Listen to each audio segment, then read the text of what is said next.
दोस्तों, आज मैं आपको एक रियल कहानी बता रहा हूँ। यह कहानी मेरे दोस्त की है जो अपने प्यार में असफलता के लिए आत्महत्या कर ली। पिछले 15 साल से उसे मैं जानता था। वो मेरे बगल गांव का रहने वाला था।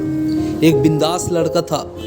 जब भी उससे मिलते थे बहुत अच्छे से बातें करता था, हमेशा हंसी मजाक के मूड में रहता था और एक अच्छा फैमिली से भी बिलोंग करता था। उसके गांव के पास एक छोटा सा मार्केट था जिसमें हम शाम में रोज चाय नाश्ता करने जाया करते थे और अक्सर वो दोस्त मिल जाता था, लेकिन कुछ दिनों से उसका स्वभाव बदला सा रहता था।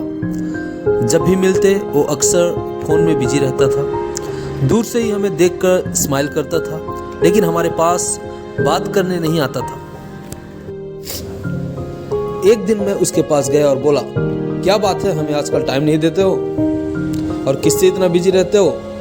तो उसने मुझे जवाब दिया, ऐसा बात नहीं है भाई, बस मुझे अपनी ज़िंदगी मिल गई इसलिए इतना बिजी रहता हूँ। मतलब तुम्हारी भाभी मिल गई है? इतना बोलो हंसते हुए दूर चला गया और यही मेरी उसे आखिरी बात हुई। फिर कुछ दिन बीता, हमारी इसी तरह स्माइल वाली मुलाकात होती रही, लेकिन कभी बात नहीं हुई।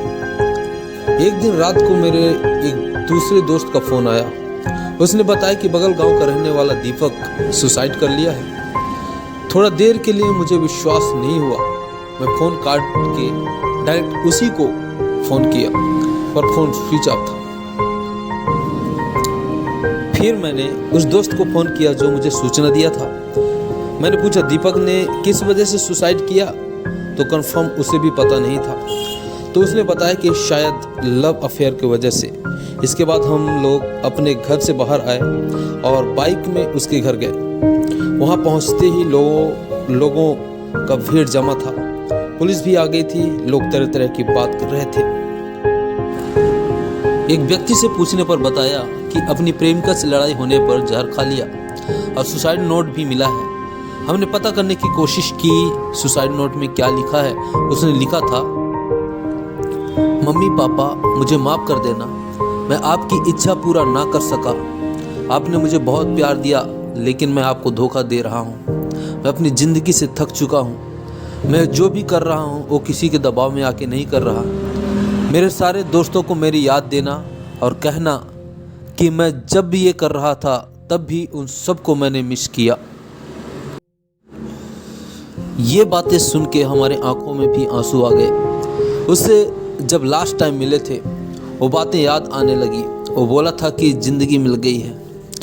मेरे दिमाग में बस यही चल रहा था कि अगर मेरी उससे और बातें होती तो शायद उसने मुझे अपना प्रॉब्लम बताया होता। मैं उन दोनों के बीच का प्रॉब्लम सॉल्व कर देता और मेरा दोस्त बच जाता। लेकिन क्या आत्महत्या करना प्यार में असफलता का सलूशन है? मैं कहूँगा नहीं, यह कायरता की पहचान है। तुमने एक व्यक्ति के प्यार के लिए लाखों लोगों को छोड़ के चले गए जो तुमसे बहुत प्यार करते थे, जिसमें तेरा माँ बाप जिन्होंने तुम्हें पैदा किया, इनसे भी ज़्यादा तुम्हें कौन प्यार कर सकता है? तुम्हारे भाई बहन, दोस्त यार और रिलेटिव्स। दोस्तों, सुसाइड एक बहुत बड़ा गलत कदम है। ऐसे चीज़ों से बचें और हो सके तो अपने दोस्तों रिश्तेदारों को भी बचाएं। यह real sad suicide love story के बारे में आपकी क्या राय है? हमें कमेंट में बताएं। और यदि आपके पास भी कोई कहानी है तो हमें मेल करें और कृपया मेरे चैनल को सब्सक्राइब करें और अपने भाई को, छोटे भाई को आगे बढ़ाएं। धन्यवाद।